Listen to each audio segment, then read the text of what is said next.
It's the sense of feeling free.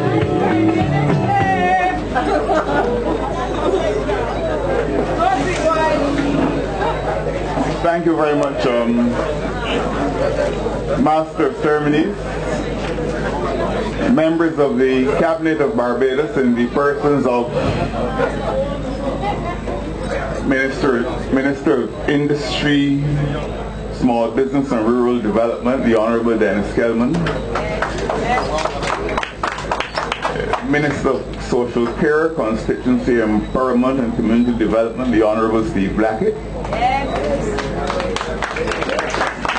Minister of Transport and Works, the Honorable John Boyce, Minister of Finance and Economic Affairs, the Honorable Chris Sinkle, Minister of Agriculture, Food, Fisheries and Water Resource Development, the Honorable Dr. David Eswick. And did I say the Minister of Education and Human Resource Development, Ronald Jones? Yeah.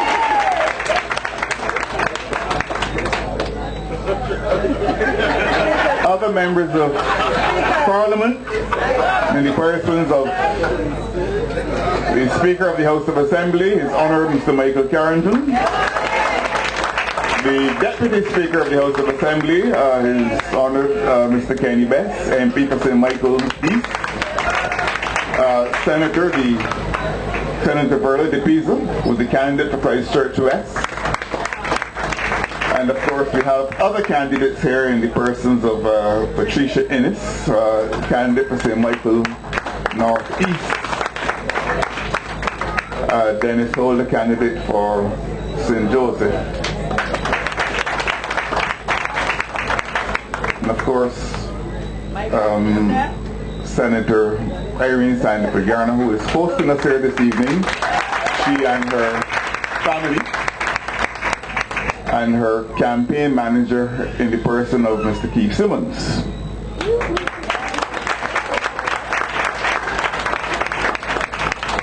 Members of the family of the Democratic Labour Party, constituents of St. Andrew, distinguished visitors, ladies and gentlemen, let me begin by saying how pleased I am to be here this evening to participate in the opening of this campaign house.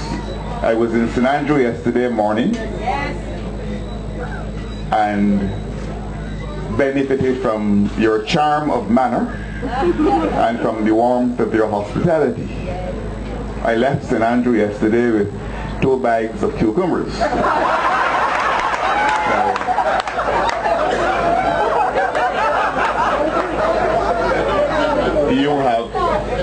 You have spoilt me, so I do not expect to leave down here empty-handed tonight.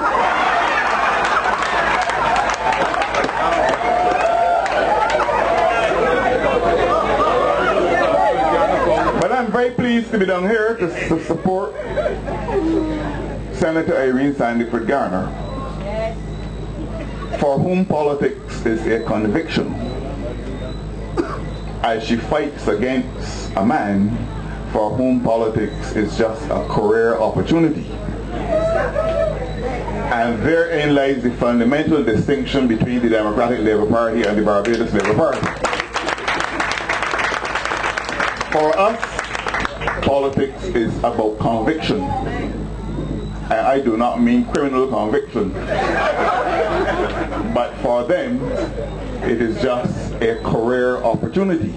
That is why for the last 20 years, very little has happened down here for you, but quite a lot has happened for the MP for this area. Now, I spoke in St. Joseph last night, and I do not believe that I should run around the country with a different message wherever I go. We have a simple message to convey to voters in this country wherever we go. Let me start by saying this. I said it last night in St. Joseph. The color of a cat does not matter.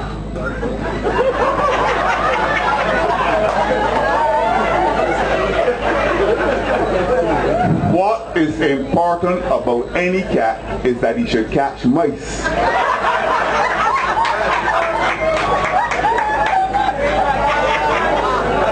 the last 21 years, you have voted for a cat of the same color. Over and over again, the 91 election, the 94 one, the 99 one, the 2003 one, and the 2008 one. You voted for a cat of the same color. And politically speaking, Irene has had to take care of the mice. That the cat for whom you voted was catching no mice in St. Andrew at all. So the time has come for you to vote for the right cat, so that the mice in St. Andrew can be caught. And that person is Senator Irene Sandiford-Yarn. And you should not have any difficulty in doing that. You've heard her record articulated here tonight.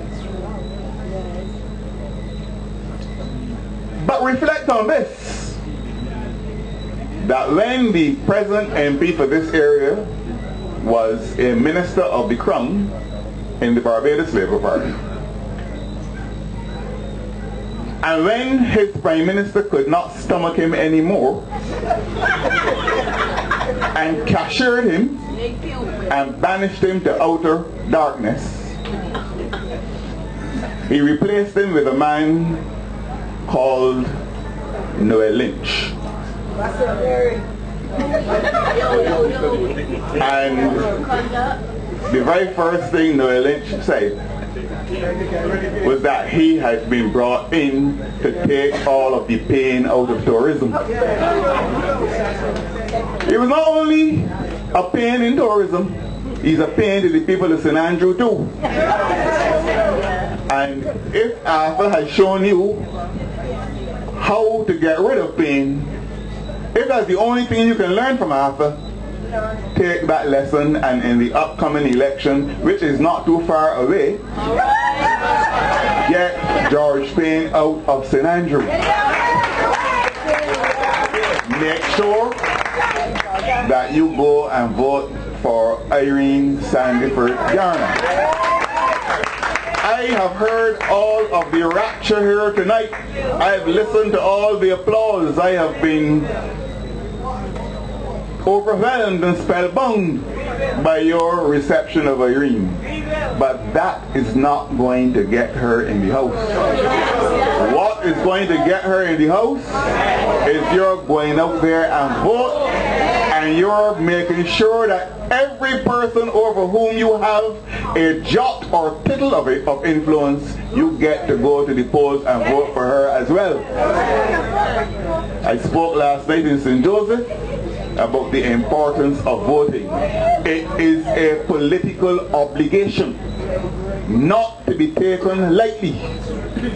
There are too many people, as I said last night, some young, some not so young, who deliver themselves of the unfortunate statement that voting is a waste of time, nobody does anything for them, all the parties are the same, and so on.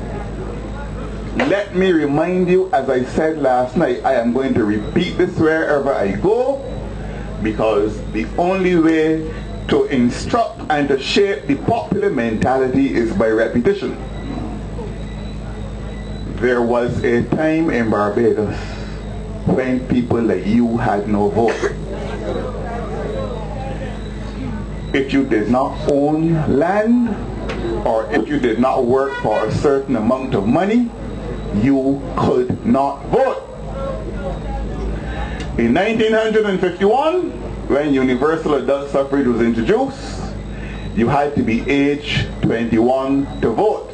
That became the only requirement you needed to satisfy in order to be able to go and cast your vote for the candidate or the political party of your choice. Before that, if you did not own property, or if you were not working for a certain amount of money, you had to watch others go and vote.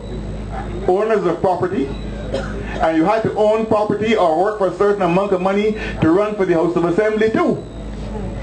So the owners of property voted for the owners of property to promote and to protect the interests of the owners of property.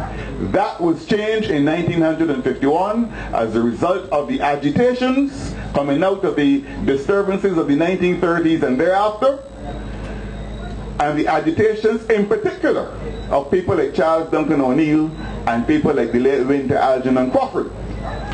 And they agitated for universal adult suffrage. It was introduced in 1951, and the only requirement you had to satisfy was the requirement of age 21. The Democratic Labour Party came to office in 1961 and decided that the age 21 was too old. You had to wait too long to get there. And in time for the 1971 general election, we reduced the voting age from 21 to 18. So the only requirement you have to satisfy now is to reach the age of 18, to be on the voters list, and to go and vote. Now, I say on the voters list. I have been informed I got a number of calls today, and in fact I got a number of calls over the last few days, but I got quite a few today, that the Barbados Labour Party has now put up on some website the entire electoral list of Barbados. Now, so anybody who wants your national registration number now, anybody who wants to know anything about you, can sit down in their house. Somebody in Vietnam who don't know you, or somebody in London or Canada who don't know you, can now go, thanks to them, and get all of your details. There has to be a reason for that.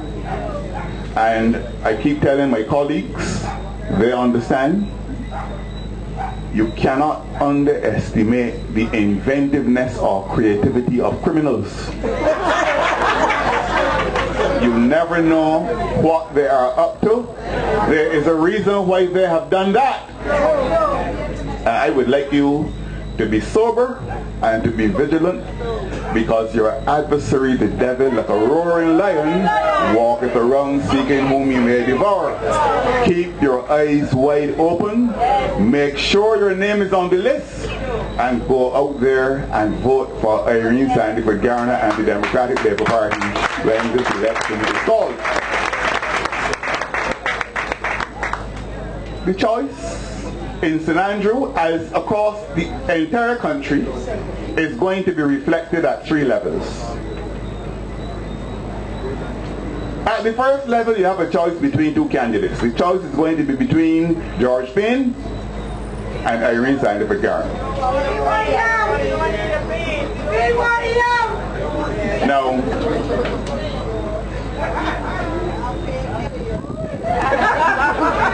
Payne is not good for you, and George Payne is not very soft on the eyes. Irene Sandiford Garner, in addition to all of her other attributes, all her personal integrity, her articulateness, her high intelligence, her conviction politics, all will agree, including her husband, who is always at her side, dutifully sustaining and supporting her, that she's a young woman of, don't mind the age, 51. She's a young woman of agreeable height and of harmonious configuration.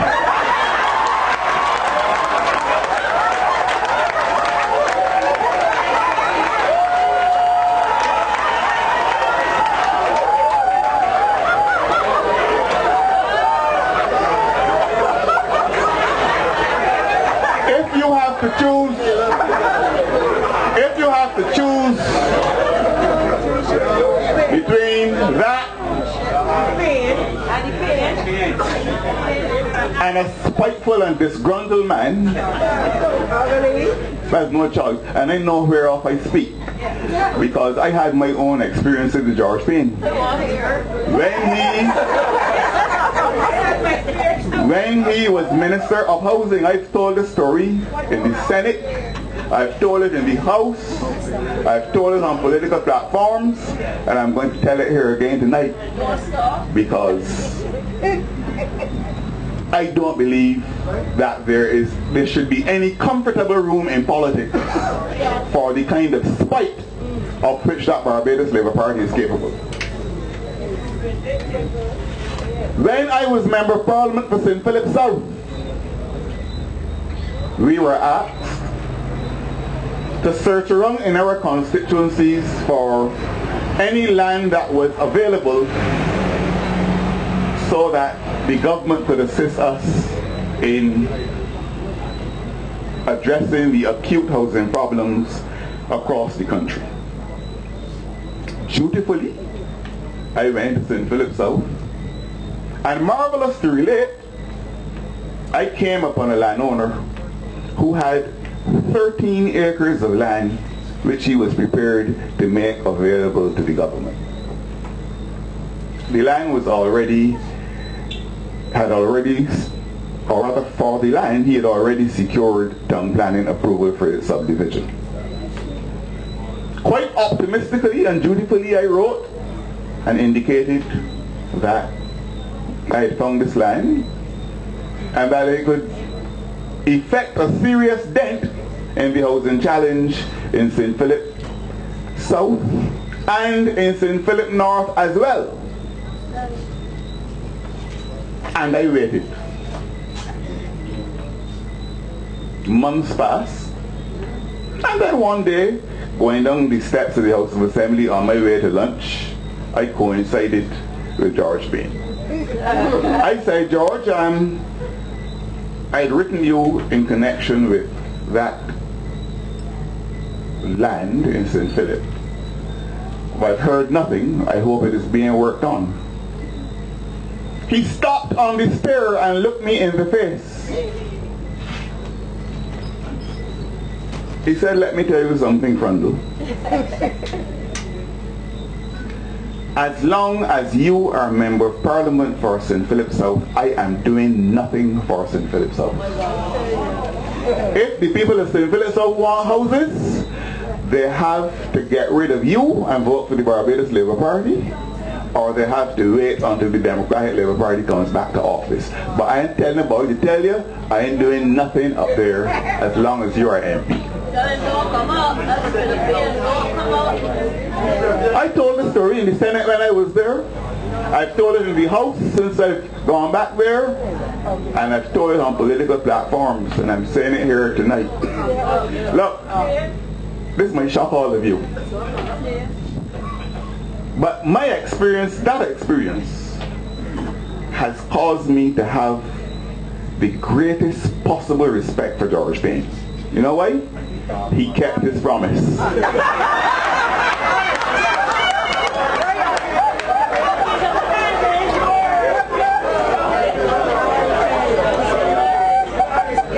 So, when you have a choice between a man with that kind of mentality and somebody like Irene Sandy for Ghana, it is no choice. He is of no use to the Parliament of Barbados. After Owenatha slapped him around the head and fired him and told him to keep his mouth shut until he told him to open it, he was in the Parliament as an ornament. He couldn't say anything. You will remember that period of sustained silence because he could only open his mouth if Arthur gave him permission. And whenever a man puts you in a position where you can only talk when he wants you to talk, you have to wonder what that man knows about you. So I see the two of them back together now, or so it appears. But when you have been in politics as long as I have been, and as long as Ronald Jones and Chris Sinclair and Michael Kern, all of us have been, you get to know this. Whenever you see two consciences come together like that, In politics, the plural of conscience is conspiracy.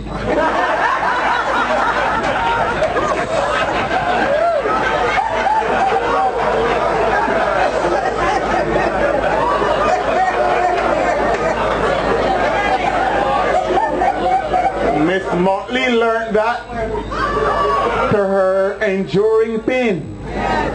No pun intended. They conspired and they got rid of her, and that conspiracy continues. But as I said yesterday, don't fool yourself.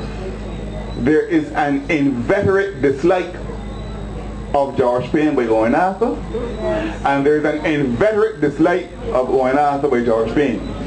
That is a marriage of convenience that can come apart at any time. The Barbados Labour Party, as I've said over and over again, well, because I was told so by a senior member of the Labour Party some time ago, that they are not about uniting to get power, because when you have power there's always something to share out. When you don't have power there's nothing to share out. So they will appear to come together, think they can deceive the people of Barbados by the appearance of unity, and when that fails, you will see them going apart again. So far as the lady whose name I called just now is concerned, as I said, she's learned. But Arthur has no time for her either. He intends to destroy her as well. In fact, he sent some time ago, I listened to her talking and I laughed, because he sent a message to me some time ago by an emissary who I will name at the appropriate time, asking me if I would be willing to relieve him of Mayor Motley. And subsequent to that,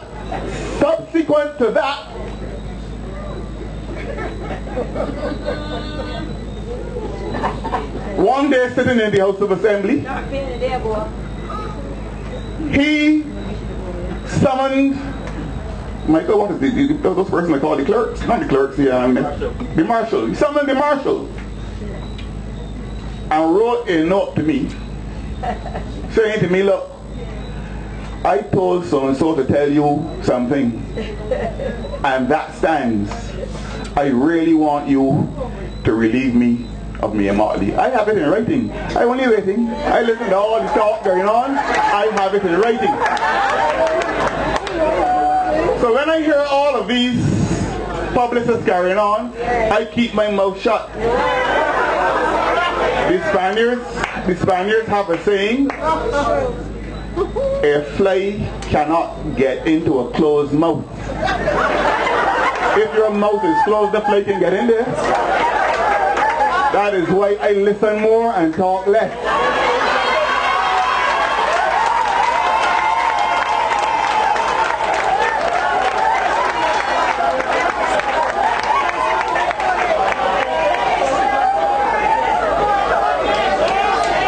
So when I hear them carrying on, I laugh. But I want to tell you this. It is important that you return the Democratic Labour Party to office. Not only because of what we have in store for you, but because of what you need to be protected from. If these rascals get back into office, as the old people say, will put it, Joe is dead and Sal's a widow, if they get back into office. So, we have the better candidate, and we are going with Irene Sandiford John.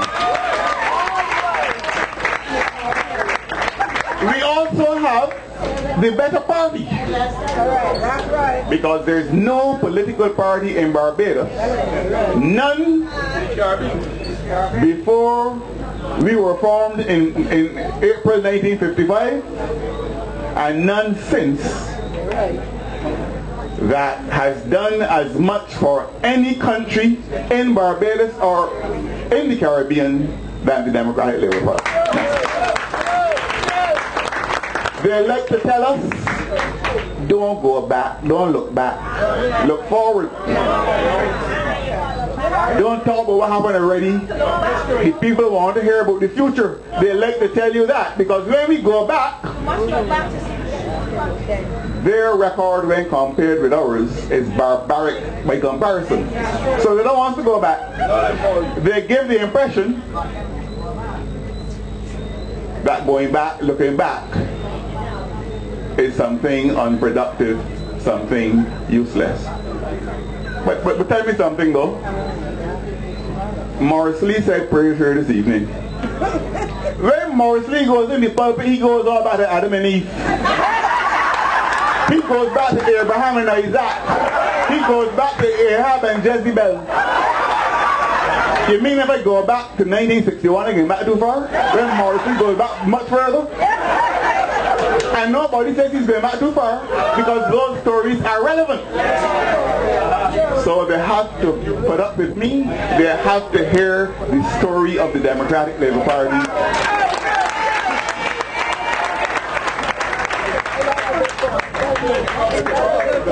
If any of you in here this evening went to the Barbados Community College, or if you have children or relatives who go or went to the Barbados Community College, you went there and they could only have gone there because of the hindsight, the insight, and the foresight of the Democratic Labour Party.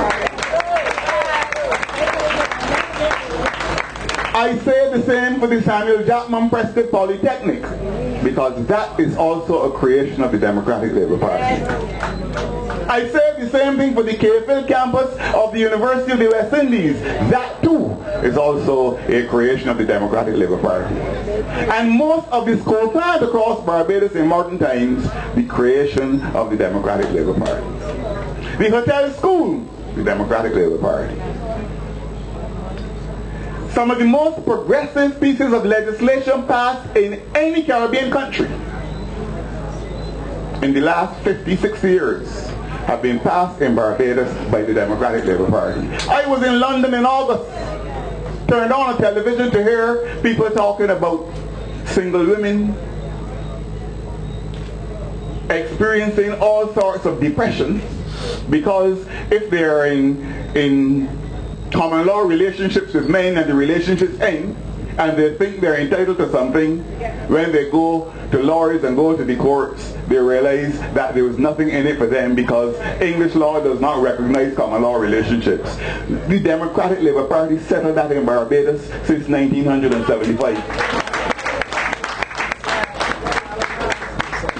All of those issues, women who go on maternity leave and now take that for granted, have to understand that there was a time in Barbados before the Democratic Labour Party presided over the destiny of this country when you had to be very careful about getting pregnant because there was no maternity leave with pay and you were not certain if you went on maternity leave when you got back to work whether your job would be there for you or whether you would be in the same queue for the appropriate promotion. The Democratic Labour Party did that.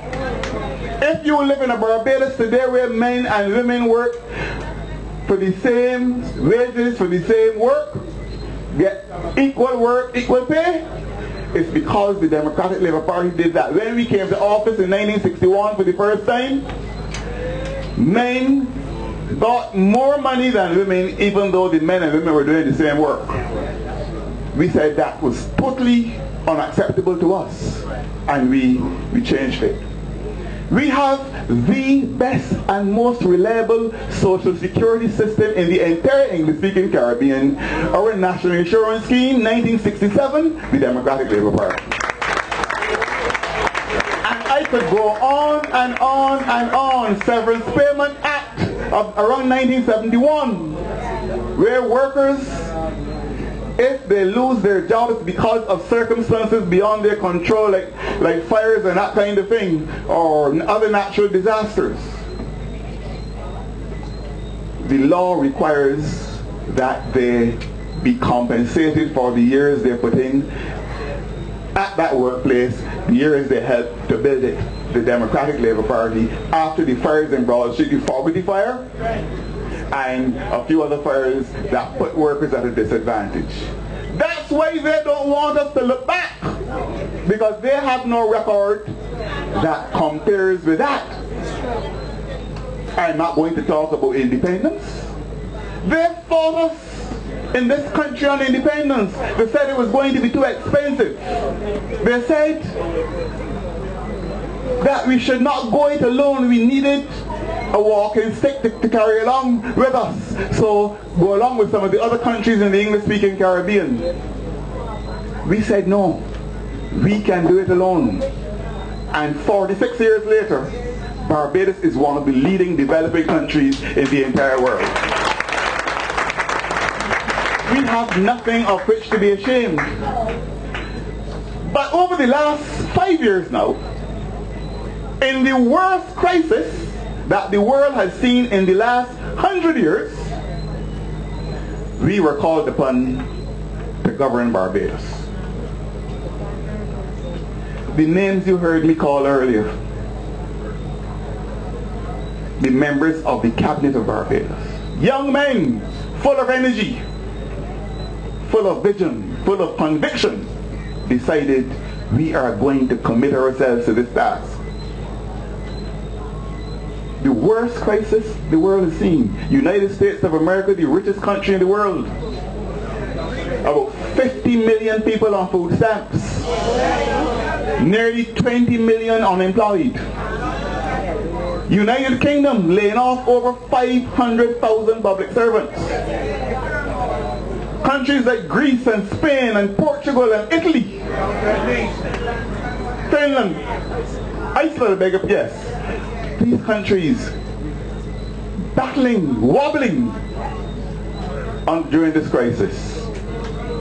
And the stable hands of the Democratic Labour Party has kept Barbados together. They were saying that the crisis had nothing to do with anything we were doing here. But we were astute enough, all of us.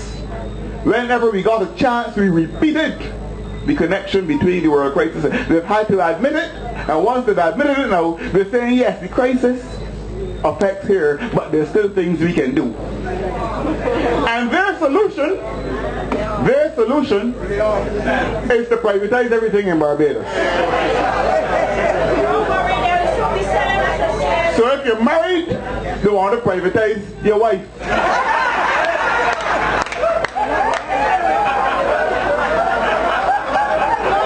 If you got a car, they want to privatize that.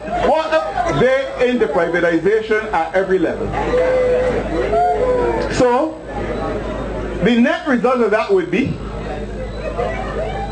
that there would be an army of unemployed walking around this country, angry young men and women, to create social instability in Barbados, while a few fat cats laugh their way to the bank, making huge profits in Barbados, not under the Democratic Labour Party.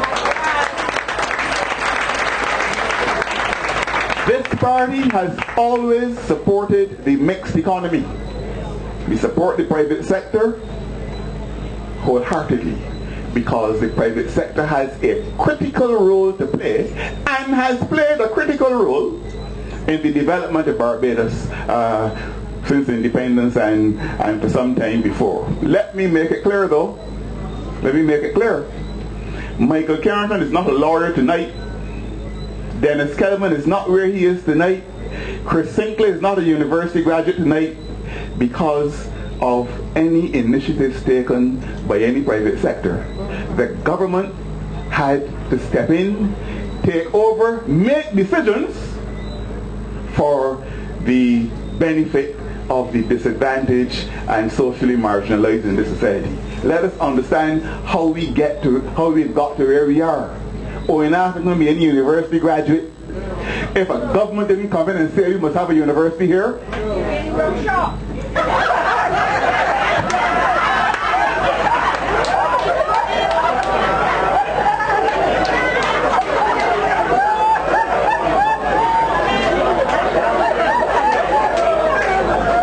we would not have the social security scheme we have if a government didn't say, let us do it. President Obama is fighting the same battle now in the United States of America. Keep it private so you can keep certain people. But let me tell you, healthcare. We have managed healthcare in the way in which we have because we accept, we know, you know, that not only rich people get sick, poor people get sick too. And when they get sick, they have to be able to find a way to have their illnesses addressed in the same way as the rich can look after themselves. That's why we manage healthcare in the way in which we do. And we ain't privatizing that.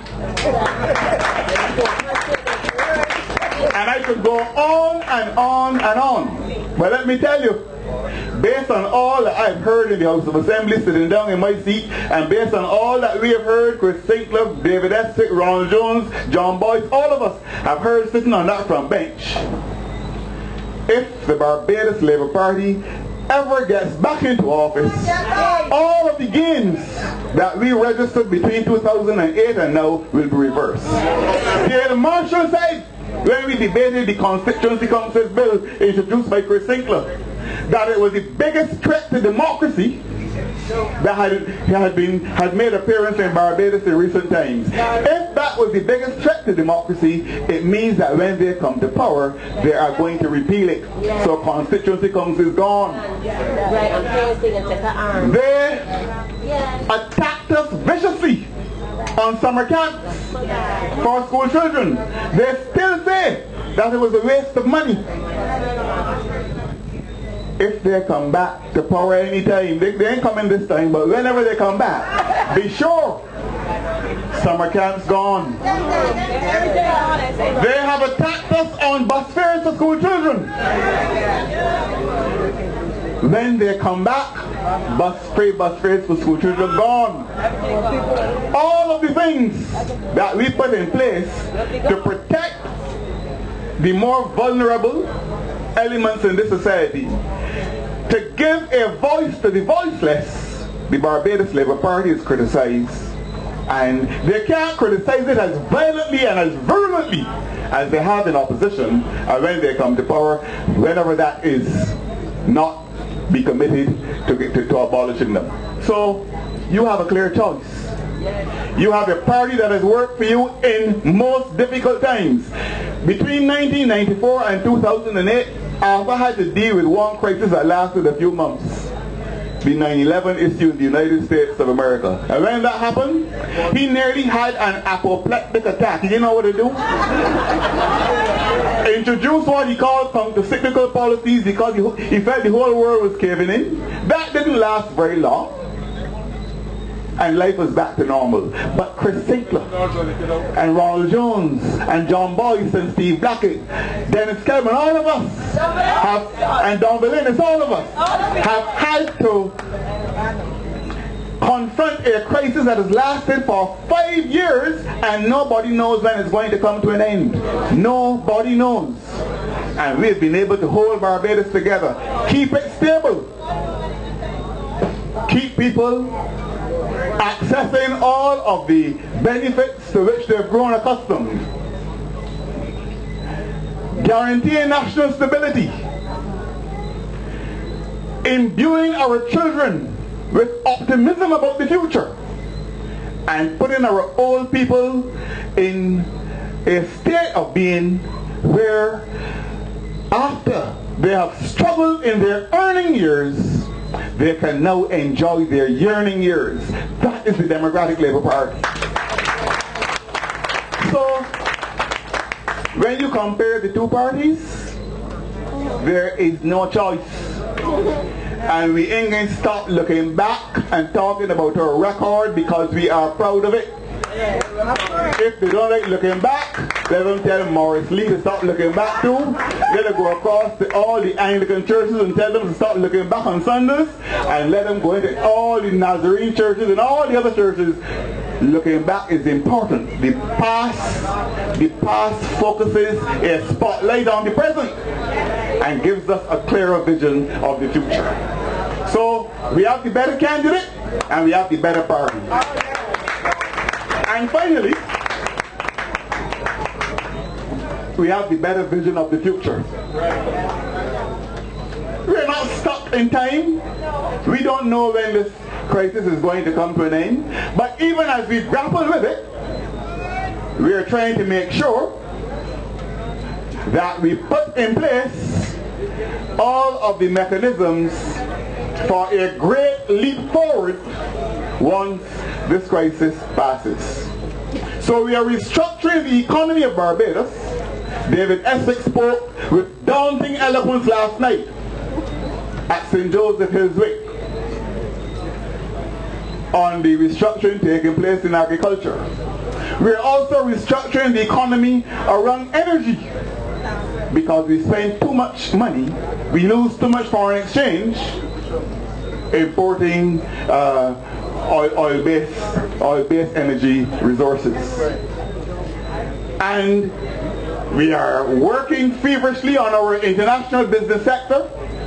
Richard Seeley has just laid in Parliament the first white paper on tourism to be laid by any government of Barbados since independence. A thought-provoking document that charts the way forward for tourism in Barbados. Stephen Lashley, also a youth policy, a national youth policy that imbues our young people with a sense of belonging and gives them a vision of the future that allows them to put the present in perspective. That is what this government is about. So we are creating a society that is socially balanced. Young, old, middle-aged, the disabled, everybody must be able to find his or her niche in this society. Benjamin Disraeli, the 19th century British Prime Minister, once said that youth is a blunder and manhood is a struggle and old age is a regret. I don't believe that. Youth is no blunder. I agree that manhood is a struggle.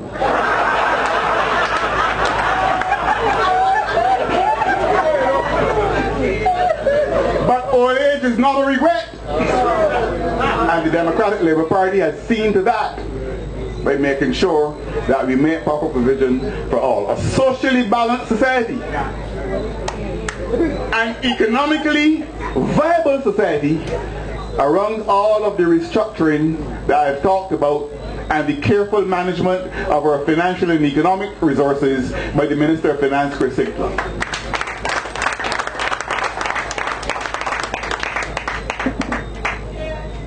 So, socially balanced, economically viable, and an environmentally sustainable country, because no matter what other achievements we can register, if we have a degraded environment, all of us are at risk.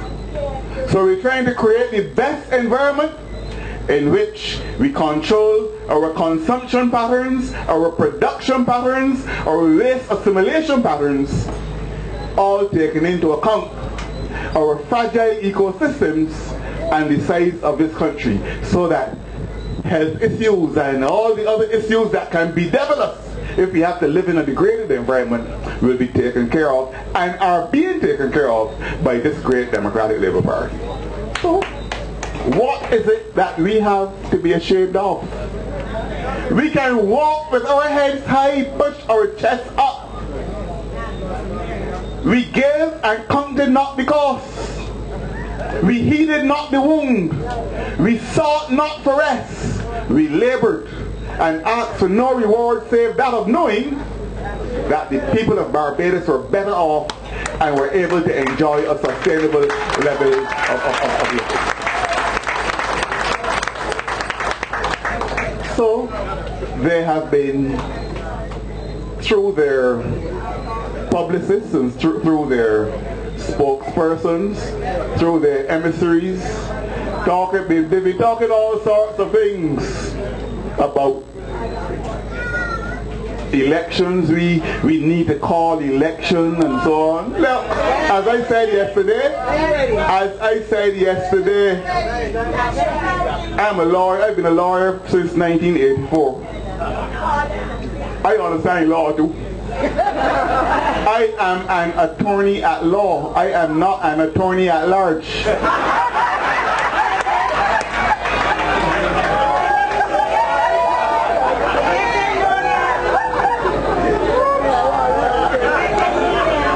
I know the Constitution of Barbados. I know what rules have to be satisfied for the calling of the election. Why can't I let any attorney at large advise me? I'm a lawyer. The election is going to be called, and we are going to fight it. We have a record of which we are proud, and we are confident that we have your confidence and that we will win that election as well.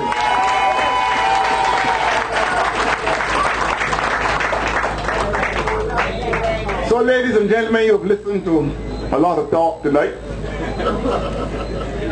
and I am not going to expose you to much more. We're going to have many more opportunities for all of this not too long from now. So let me conclude by reaffirming the commitment of the Democratic Labour Party to the constituency of St. Andrew, reaffirming the commitment of the party and my personal commitment to the candidacy of Irene Sandiford-Garner, and reaffirm the commitment of this party to romp home at the polls at the next general election. We do not promise any land flowing with milk and honey, because there is not a lot of milk and honey around in the present state of things across the world. We have to manage what we have and manage them carefully. We have to look at our resources and draw more on the resources we have, including our human resources, to make sure that we sustain life in Barbados.